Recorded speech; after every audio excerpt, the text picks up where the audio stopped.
There are just 2 sleeps until the State of Origin opener. Billy Slater and Bradley Clyde join us on Inside the NRL to tell us why their state will win Game 1. Will milking mar the spectacle? Maroons captain Daly Cherry Evans calls for a gentleman's agreement in Townsville. Brett Morris officially retires from Rugby League, so why does Jamie Soward consider him the best winger of all time? And it's been another long night for Adam O'Brien and his men, so why has Newcastle's season been so underwhelming? Hello, welcome to Inside the NRL. Yes, a massive week as we build up to State of Origin Game 1, 2 sleeps away. We cannot wait. The highlight of that headlines reel just then, Jamie Soward, you're already laughing. I'm off the producers. Stitching you up there, of course, Brett Morris has announced his retirement from Rugby League. We'll get there shortly. We all can't wait for Wednesday night.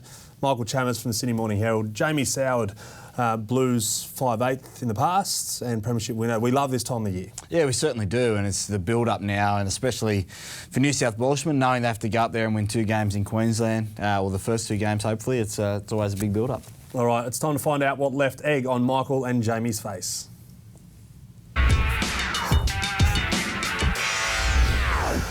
Well, faces. Yeah, faces. This week it is one face. It is a big 6-egg double omelette. We both said last week that Callum Ponga was going to play for Queensland, and I think about 30 minutes after the show finished, he was ruled out. So that's left egg on our face this week. So much for all these mind games that the Maroons play. We laughed at them, didn't we?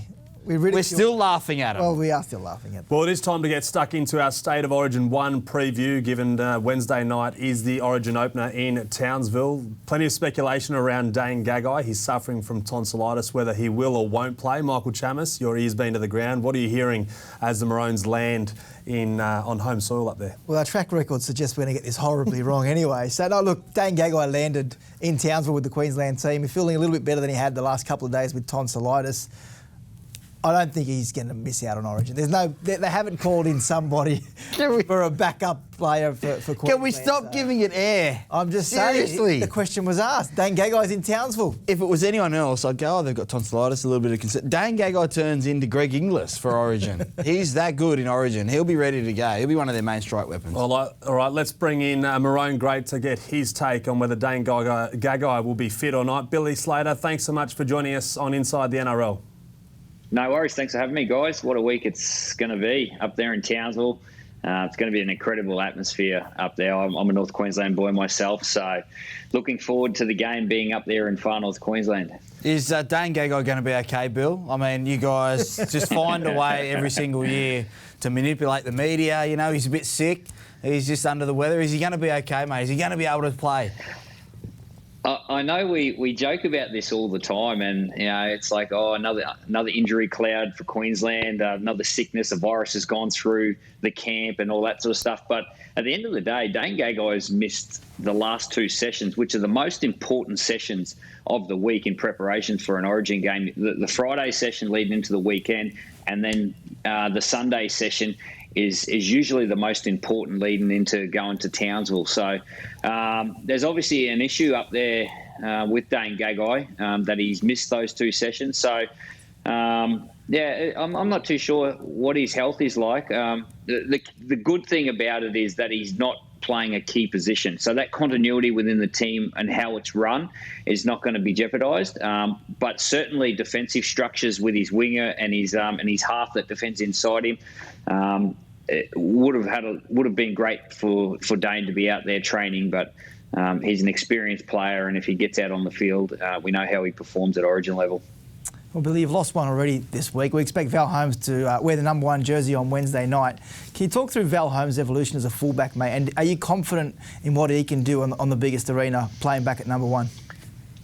Yeah, I've been really impressed with him, Michael, over the last probably month of football. He's taken a little bit to find his feet back in the NRL, but he's spent the last 18 months playing in the NRL. A little bit of wing, but mostly fullback, and I just see his fitness levels, hitting the mark now, and he's got a really clever passing game out the back. So we all know what he brings running the football, and he's always going to do that, Val. But his involvements have been really high, and just been really impressed with what I've seen over the last month with the number 1 on his back. So, yeah, no hesitations of throwing Val in the fullback spot. And Cole Felt's another one that's really deserved his opportunity. He's been waiting in the wings for a number of years now. He was very close last year, but went down with a groin injury, and really pleased to give him a chance as well. Bill, are you expecting the Queenslanders to change their style with no KP at the back? Obviously, Val's more of a running fullback. You play in between the numbers and try and dominate through that forward pack and get Valentine Holmes into the game like he has been for the Cowboys? Yeah, look, Sowie, you want to play to players' strengths, and Val's running game is certainly a strength of the Queenslanders now that he's playing at fullback. The other thing I thought Queensland did really well last year was move the football. They used a lot of width, and I think they did that better than New South Wales. So you don't want to go away from that either. And like I just mentioned, Val's got a really clever passing game in his kit bag as well. So I don't think they'll change too much how they play. That'll be up to Paul Green, but you want to try and balance as a fullback. You want to try and balance your game anyway. You want to bring your strengths in your running game to the fore, but also have that ability to distribute to the outside men. Billy, the storyline last year around Wayne Bennett and what he was able to do with that Queensland side, it's shifted now. Paul Green gets his chance. They're pretty big shoes to fill, and I guess given the fact that Queensland had won last year, it's going to be a lot of pressure on Paul Green to emulate again this year. Yeah, for sure. And different coaches bring different aspects and different style. But don't underestimate how much Wayne brought in terms of belief and trust into this group. They're a series-winning Origin outfit now, and they would have got a whole heap of confidence from last year's series. So, with that, you've got to replicate it, and there's always pressure around at Origin. But I think Wayne Bennett did a fantastic job by instilling belief in individuals in this group, and also in the group as a collective to follow the 8 straight. I think we won 11 out of 12 series. To follow that would have been really hard, but they've gone out and done it off their own bat, and now it's time for them to back it up. We didn't ask you about the streak, mate, okay? We know you beat 2011, mate. You just have to dig the boot in. Typical Queenslander. Sowie's head's in his I'm hands. devastated because that wasn't the question. Just thought you forgot about it, Yeah, Sowie. mate, I clearly don't. Listen, I want to talk about combinations for New South Wales. Obviously, when you and Cameron and Cooper played for Queensland, that was a jump start into camp. But how important are combinations for New South Wales this year? They've gone with the hot hand, Luai and also Cleary, but also Isaiah Yeo in that 13 role, a pivotal role for New South Wales. Yeah, it's a really smart move by Freddie to pick as many Panthers as possible. They're in great form, and they understand each other's game. They're in key positions also. You've got the 6 and 7, and you throw the 13 in Isaiah Yeo. Well, he's the link man between the two. So it just gives you a head start in preparation. It's like you've had all year to prepare for your Origin, because you go in there knowing and understanding how people play and what they're trying to do. It's just about getting the other guys to jump on board their style, because to be honest, it's a really dangerous way to play the way the Panthers play, and just gives them a huge head start leading into this game one. Billy, throughout your career, you played against many rookies in Origin. New South Wales played a lot of rookies. What did you always tell your teammates about targeting them, someone like Jarome Luai this week? If you were playing, what would you be saying to your teammates? It's not so much about identifying, targeting them. It's about you playing your best football, and your best football will unearth any deficiencies in the opposition. So there's no doubt that Jarome Luai is going to get a bit of traffic thrown at him, but it's no different to the NRL. Your 3-ins are always going to make some tackles. So it's just about putting them under as much pressure as possible, and start getting that little man on their shoulder to start talking to them a little bit earlier than it would happen in an NRL game. So I don't think you go out there trying to do anything different. You still want to play to your strengths and play your own game, but any opportunity, I'm sure Jarome Luai will be making some tackles. Billy, you grew up in Innisfail, 3 hours north of Townsville. Did you ever picture a day that State of Origin will be played up in far north Queensland, and how proud are you that this game will be played there on Wednesday night? Yeah, I'm really proud, and I'm really grateful for the people of North Queensland. It's a religion up there. Rugby league is a way of life. I grew up in the area, and I know how much it means to people. You see how far people come and travel just for a Cowboys game. So for them to get an opportunity to go and watch a State of Origin game in Townsville, there's a state-of-the-art stadium up there. I don't think we might not see it ever again. So this is going to be an incredible atmosphere. And for the people of North Queensland, they deserve it. They give their life and their heart and soul to rugby league, and it's going to be a fantastic night. Billy, what do you make of this suggestion players are taking dives at the moment? I think Cherry Evans came out and said he wants a gentleman's agreement between the two teams that no one takes a dive. Is that realistic? When the game is on the line, what's going to happen? I know. If it's 20-all and someone gets clipped high right in front of the sticks, I don't know. What do you do? It's a part of the game, and look, I think it looks bad on you if you do take a dive, but. Look, everyone's different about the situation. Some people get up, some people stay down. So I don't think you're going to get a collective on it. It's just the way it is at the moment. And unfortunately, we haven't got that consistency in the adjudication of these new rules just now. We're getting closer. I think they're doing an amazing job. The referees, they're like the players are thinking on their feet and trying to adapt to the situation. But it's just what we have at the moment. And look, I don't think it'll be too much of an issue. I think the players will be really conscious of how they're defending and doing the right thing. And I think the referees are understanding, what's on the severe end that will put someone in the sin bin. So I don't think we'll have too much of an issue on Wednesday night. Billy, last year, Wayne Bennett and his Maroons pulled off an old-fashioned ambush. The worst team in history it was, dubbed by some New South Welshmen, talking about the Maroons. But the Blues will be more mindful of it this year. If Queensland are to win on Wednesday night, what is their edge and how do they exploit the Blues? Yeah, well, we don't come up with those tags. That comes from people south of the border. So, I think New South Wales, there's no bigger motivation than defeat. New South Wales will be hurting from last year's series. There's no doubt about that. They would have been waiting for this opportunity to play again, and it's come around really quick for them.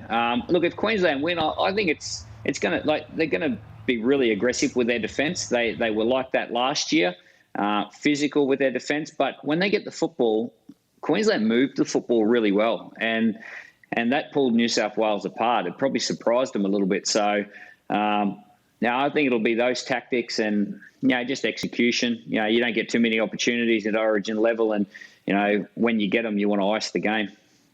Billy, one last question before we let you go. Matt Dufty, you were there on Thursday night. The Dragons fans are scratching their heads at the moment, wondering what's going on with the club, deciding that they're not going to re-sign him. Do you see anything in what he's doing to suggest that's the right decision? Look, everyone's got their own opinion of things, and I know clubs plan for the future.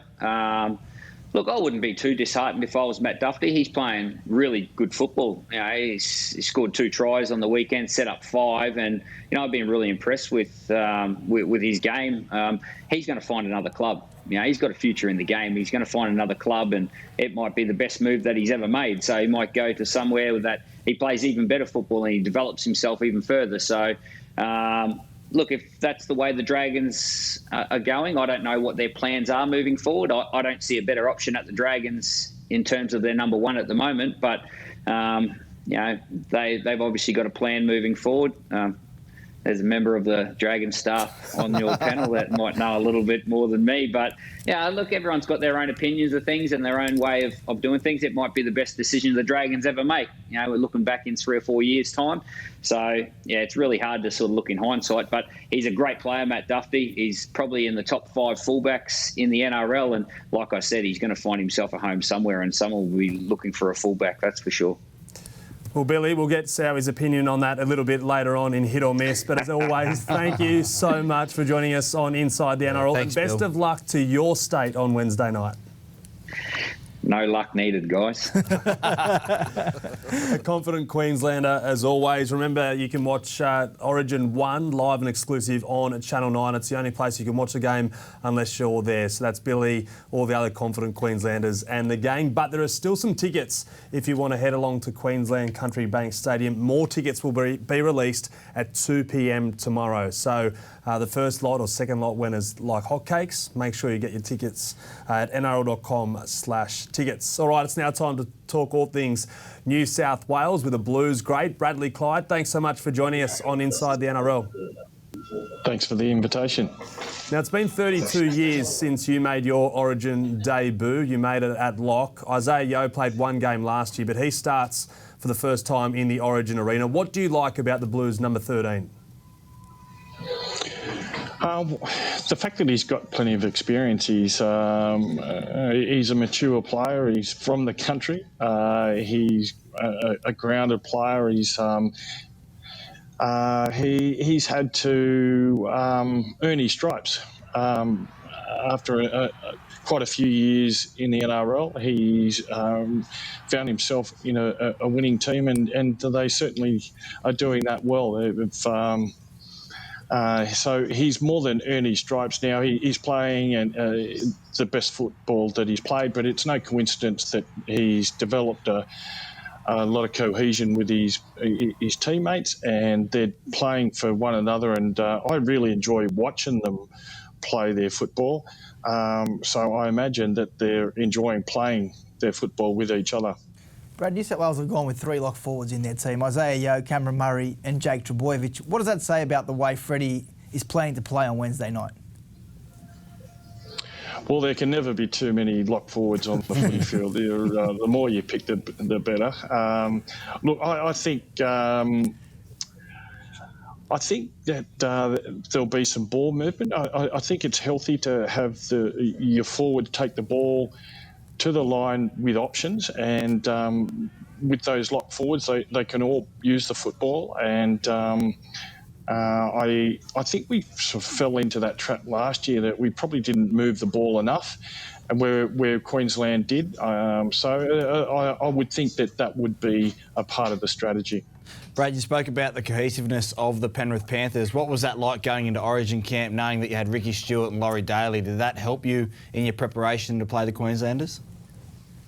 It sure does so, and it provides that element of confidence that you're going into these big games knowing each other's play. And if there is a half an opportunity, so in these games there's probably 4 or 5 opportunities that will present themselves in these big games, and if you don't take them and convert them into points, well, they won't come around again. They don't come around too often. You've really got to have those players to be able to convert those points, and that's the cohesion, knowing each other's the way they play their game. Those little intricate insights can certainly help move that scoreboard in the right direction. Bradley, New South Wales have headed up to enemy territory today. I hate to remind you, but you lost 4 of your 5 Origin matches up in Queensland. It's back-to-back games for the Blues up in Queensland. Game 2's at Suncorp Stadium. Is it series over if they don't win in Townsville on Wednesday? Well, they would have hopped off a plane there today, and it'll be a little bit warmer, and they'd have to talk a little bit slower to the locals. But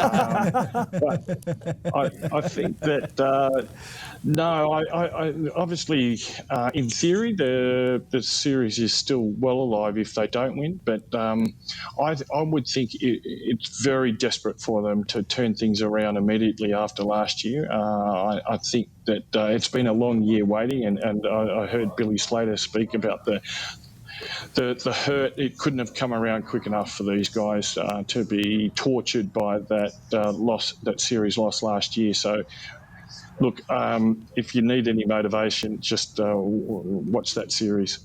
Brad, a bit of talk about obviously moving to Townsville, not playing in Melbourne, and what that does for this New South Wales team with exciting players like Jerome Luai. Do you buy into that? You think that's an advantage for New South Wales actually having a dry track and not a dewy night in Melbourne? I think it's an advantage for both teams, to tell you the truth. No matter where the game's being played, it's still the same dimensions of a footy field. I think for a dry track for both teams for this time of year, they'll really relish it. I can't help but think that the Penrith players will certainly jump all over it, given the opportunity to be able to throw the ball around and enjoy their football together. Brad, what's the one thing that New South Wales need to get right to win Origin 1? I think they really need to respect the opposition. I think they really need to, and then from that moment, they need to just concentrate on their game plan, their focus about their single role that they, as an individual, that their role that they need to fulfill for the 80 minutes. And the game is an 80-minute game. It's not 20, it's not 30. You've really got to put your shoulder to the wheel for the 80 minutes, because anything can happen in a state of origin. And these guys need to be prepared for that. And the guys that represented the blue jersey last year and were unsuccessful, I'm sure they'll be heavily motivated to turn things around. Bradley, thanks so much for your time here on Inside the NRL, and best of luck to your Blues on Wednesday night. Yeah, I don't think we'll need too many fingers crossed, but here's hoping. Well, both the Queenslanders and Blues greats are very confident heading into Game 1. Of course, Bradley is a Coates ambassador, and thanks to Coates, you could win a VIP experience, the ultimate VIP experience for Game 2 at Suncorp Stadium on Sunday, June 27. To win, tell us in 25 words or less which NRL player you would have on your work site and why. If you win, you'll spend the night with Bradley and Trevor Gilmeister. Head to nrl.com to enter. I don't know who I'd have. There's a lot of NRL players I'd have on my job site. I wouldn't have myself on there. Neither would I. Xavier Coates, that would be a good fit. You like that one? Liam Martin. Yes. Origin. Yeah. All right, it's time to wrap up our Origin preview. As Michael and Billy Slater spoke about earlier in our chat with Billy, there's a lot of talk about milking at the moment. Here's what Maroons captain Daly Cherry-Evans had to say ahead of Wednesday's match. I think it's definitely going to be a bit of a gentleman's agreement, to be honest. As players, we all know what Origin's about. We all know what it means to each other, to the fans, to the game. Everyone's going to put everything out there, and I don't think there'll be too much of that sort of play going on. That's sportsmanship at the end of the day. So if someone wanted to do that, that's fine. But I think Origin's a different beast, and I think everyone's looking forward to just playing their hardest and their toughest. And as a result, we'll see a lot of free-flowing footy and not too many people staying down, to be honest. I don't want to have to come off talking about referees. I don't think that's fair to them. They've been under a lot of scrutiny this year. So hopefully we can let the footy do the talking as players. Yeah, that was Maroon skipper Daly Cherry-Evans. Soward, does that gentleman's agreement go out the window given both teams will do anything to win Origin 1 at all costs? Well, I think players do every single week, but what the players need to realise right now is they've got a responsibility to the game and then to the fans as well. And if they're coming in blowing up about the product, they're out there doing it. On the weekend, we saw Dane Laurie stay down, then score a try 2 minutes later. Tyrone Peachey not getting the hit in the head, but stay down and then try and be in the attacking set. So I think on Wednesday night, you're going to see the referee. He can't say get up if someone gets hit in the head because he doesn't know how serious it is. But I think you'll see it reffed like Origin normally is. I don't think you'll see too many disruptions at all. It's a problem going forward, though. How do we solve this? You make him go off. That's the answer, isn't it? You make him go off for 5 minutes. The rules say the trainers, if they call time off, the player has to leave the field. But if the referee calls time off because the player isn't getting up, perhaps they have to go off for 2 or 3 minutes. Dane Laurie was motionless. And then winked. Yeah, that's not sportsmanship. And people will pull out footage and probably say, I did it once upon a time, but it's a different world now. To what it was 10 years ago. You could actually get milk at the concussion's different to taking a dive. Yeah. All right, really quickly, where will the game be won and lost, Michael? New South Wales halves. If they aim up, they'll win. If they don't, then I think Queensland will get it done. Soward? If New South Wales forwards can break even in the pack, they've got too many points in the outside backs. All right, so the Blues have to dominate in the pack and then their halves need a big one as well. Plenty on the line for two footy fans as well. Of course, thanks to NRL Pick'em, they're vying for $1 million. We revealed last week that that's what everyone would be going for if you enter for Pick'em. So the two punters left picked the correct margin in 3 games across the weekend, and they've both gone for different margins in Origin 1. That's the last game. One has gone for Blues 1-6. The other one has gone for Blues 7-12. Blues 7-12. Okay, so it's imagine watching a game For $1 million. Watching a game knowing that you could take home $1 million. Can you get them tickets to the game? Because I want to see live reactions throughout the match. That'd be fascinating. We will get onto that. That's a good idea. Exclusive here on NRL.com. All right, now focusing on the big news in the NRL today, and Brett Morris has officially announced his retirement from rugby league. It's news we expected after the 34-year-old ruptured his ACL against Newcastle earlier this year. Here's what B-Moz had to say earlier today. You never want to go out in the way that I did with the injury and whatnot, but you told me 15 years ago, you put a contract in front of me and said I was going to play 270 games, I was going to, win a couple of premierships, I was going to play for my state, I was going to play for my country, but it was going to end up on a night in Newcastle without my family there, and I was going to blow out my knee. I'd still say, where do I sign? The mind's telling me that I could probably keep playing.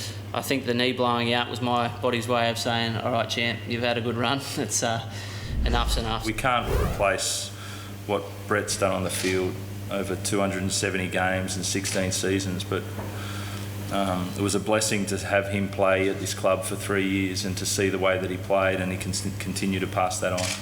Yeah, it's sad to think that we will never see B-Moz out playing again on a rugby league field. Sowie, why is he the greatest winger of all time?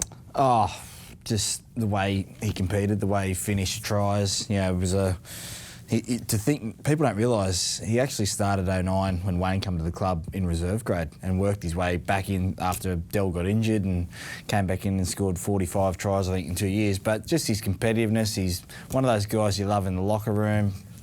Great family guy, great dad, great player. But I think what really cemented his greatness was when he went to the Roosters after lean years at the Bulldogs, reinvented himself into one of the best defensive wingers in the game. That grand final against the Canberra Raiders, they peppered him the whole night, and he went close to winning that Clive Churchill medal. I don't care what anyone says, he was outstanding that night. So, he's the greatest of all time for me, and the last person of the 2010 Dragons to retire. So, we're all done now, we're all old.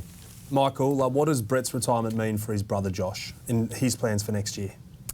I think we've seen with the Morris boys, they're not selfish players. So I think the conversation with Josh Morris and the Roosters is going to be, do you still need me? Because we obviously know Joseph Manu's there, and they've got Joseph Suwali coming through. So if the Roosters feel as though Suwali's ready to be a full-time centre, which I don't think many are doubting, then there's a question there that the conversation will be had. Is Josh Morris required going forward?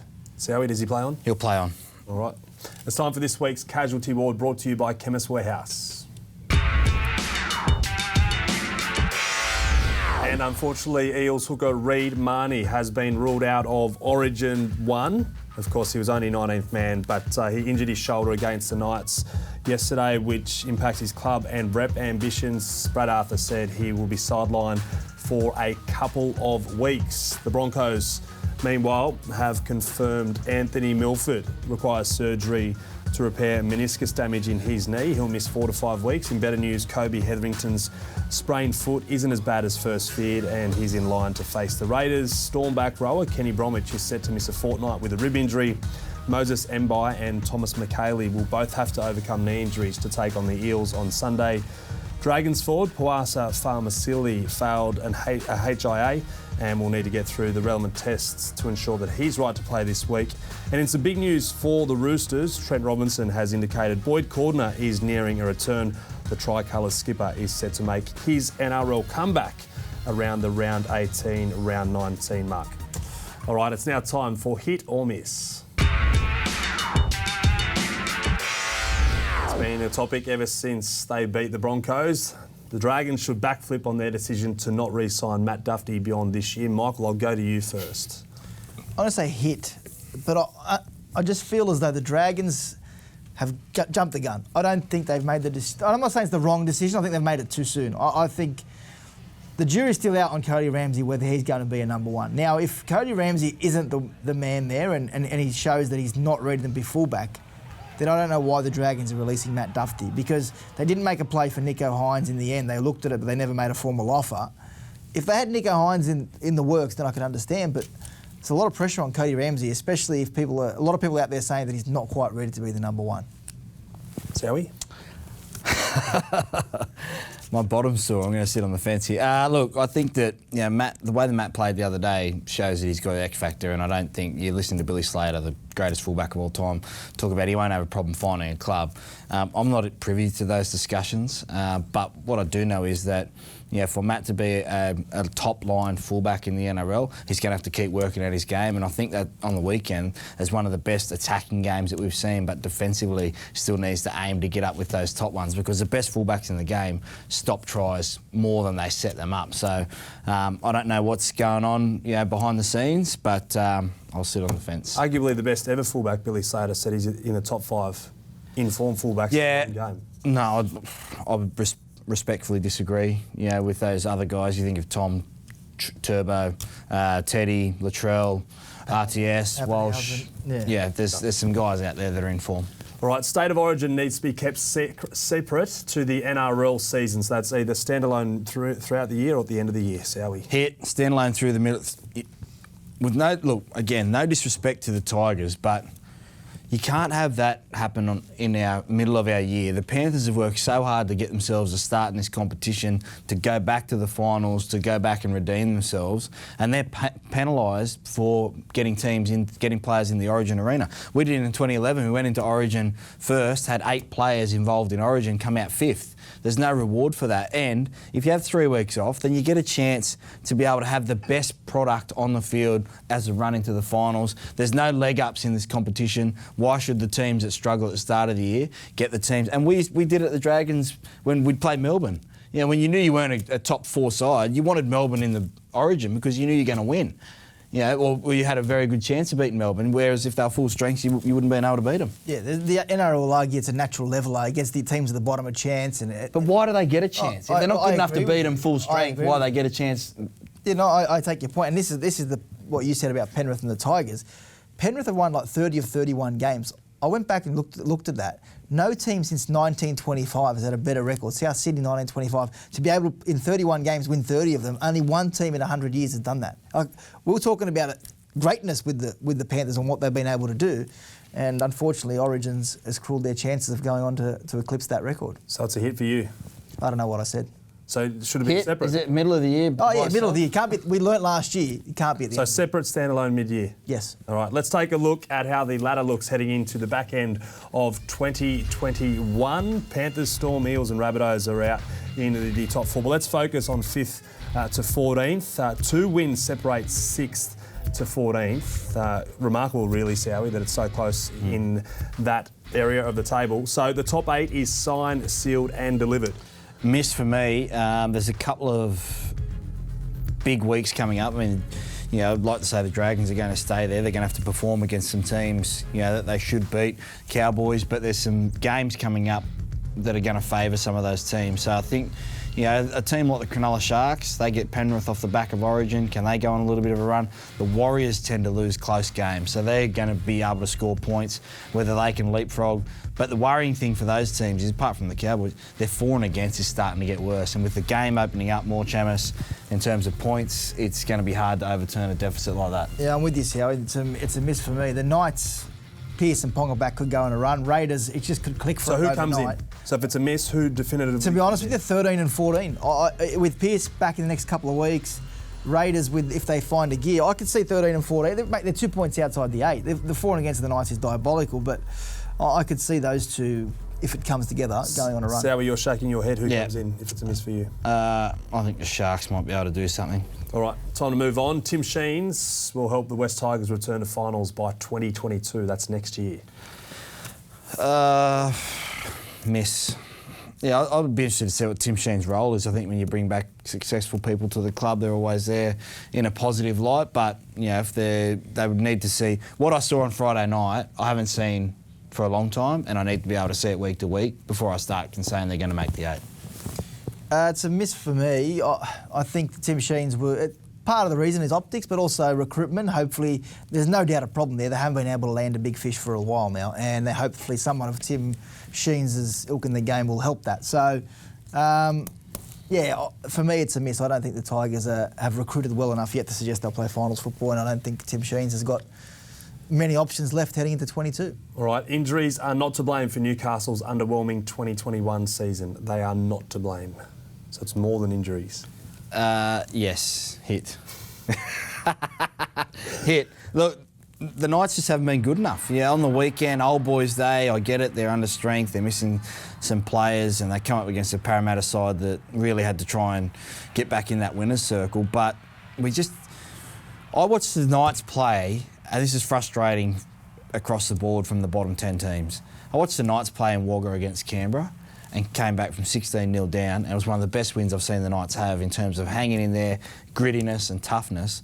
Now I see them at home like that on the weekend, 40 points to 4, in front of their old boys. Yeah.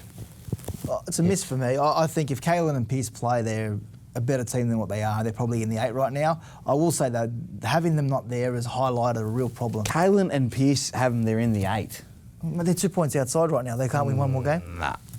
Have you seen the 8? It's on 12 points. The Dragons are in 8. They're so inconsistent.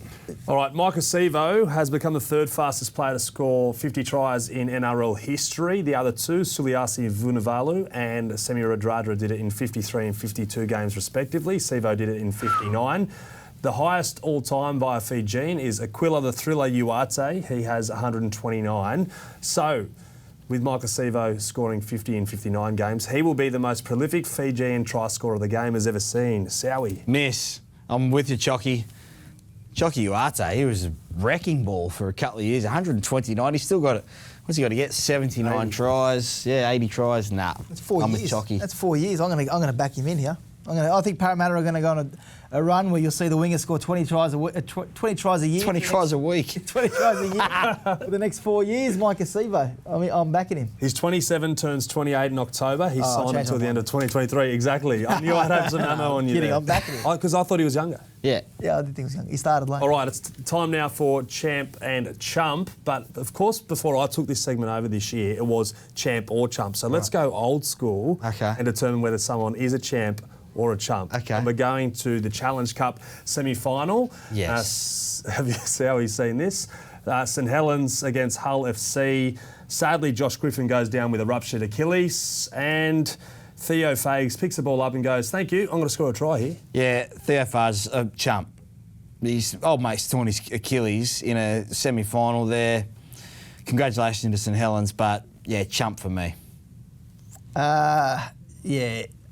Look, I'm not angry at him, but it's chumpy. Yeah, it's chumpy. So he's torn his Achilles. In that situation, can the captain go up to the referee and say, "Can we take that back?" Heat of the moment. He doesn't know that. Heat of the moment. You're in that NRL game, semi-final, whatever.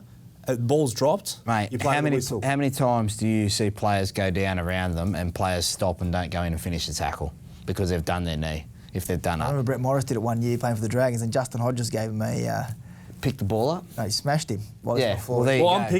I'm picking that all three of us would pick up that ball and score a try. No. Look at that. He's gone down. It's on the chump side of it. Yes. He's gone down. What did Theo think it was? He's just gone, "Oh, here you go, mate. Here, I'm going to drop the ball with cramp, please." Yeah. Nah, chump. All right, it's your week for champ and chumps. Chammas, take it away. Yeah, I'm going to go with the West Tigers-Panthers game on Friday night. We all know Stephen Crichton's been in the headlines over the last few months in regards to what happened with Joe Tarpanay back in round 2 or 3, I think it was. He brought him into the huddle here, and people were labelling Crichton and the Panthers arrogant for what happened here. Look, I think it's good theatre. I think it's good for the game to have some rivalry and some hatred. And we saw something on the weekend after the Panthers went down to the Tigers. We'll see here that the match-defining try at the end here from Stefano Otokomanu here, and look at Adam Dewey. He's into Stephen Crichton. He takes it well though, Stephen Crichton. He has a bit of a laugh about it. And then Tommy Talau and Sean Blois, look at that. They grab him, they bring him into the team huddle here. It's you want to dish it, you got to take it, and he did take it well. So it's a champs for all round for the Tigers and for Stephen Crichton laughing that off. Okay, and what about chump? My chump. Because a lot of people think that's chumpish behaviour. That is very chumpish. I'm just the way they handle it. I thought it was funny, and I thought Stephen Crichton, if he started blowing up, then you would have left with egg on his face. He'd be in the segment next week, but he didn't blow up. So, my chump now is Philip Sami. What was going on? The match on the line, honestly, this like a no-look pass in this situation, they're going to win. They're going to win. What's he doing? Well, I don't know if they would have won because he would have had to kick it, and it would have been 20-all if he does kick it, but the Gold Coast Titans on the weekend, they're up there with the Raiders, most disappointing. But that's... Just draw and pass, champion. Anyway, that's my All right, for the week. it's NRL teams time tomorrow here on NRL.com. Neve Owens, Brett Camorley and Robbie Farah will be in to reveal all the lineups for round 14. As soon as they drop, remember, it's back to a full round in the NRL this weekend after Origin 1. They'll be on air at 3:55 p.m. Australian Eastern Standard Time before they announce the official teams lineups from 4 p.m. Now, Sowie, you are laughing at... Because every time this bloke put Mark Hughes Foundation, go out and support beanies for brain cancer around, go and do it. But every time he puts it on, he looks like the robber from Home Alone. You know, that's missing the tooth. Of course, it is beanies for brain cancer round in round 15, which is next week in the NRL. Here are some of the beanies, some examples of them. You head to markhughesfoundation.com.au or your local IGA to grab your beanies. They're $25. The toddler beanies are just $20, and it all goes to the fight against brain cancer and trying to find a cure. Sowie, I know you love getting stuck in your mate there at the end, but he's at the moment. Thank you so much for joining us on Inside the NRL. As we mentioned earlier, Brett Morris has officially retired from Rugby League. What a career it was. Here's our tribute to Brett Morris. Brett Morris! How good can it get? Here's Morris! Here's the play, Brett Morris. Brett Morris. Who's going to catch him? A steal from the flying Brett Morris. Morris has stripped the Tigers' defence. Here's Morris. There's the try. That's a brilliant piece of defence.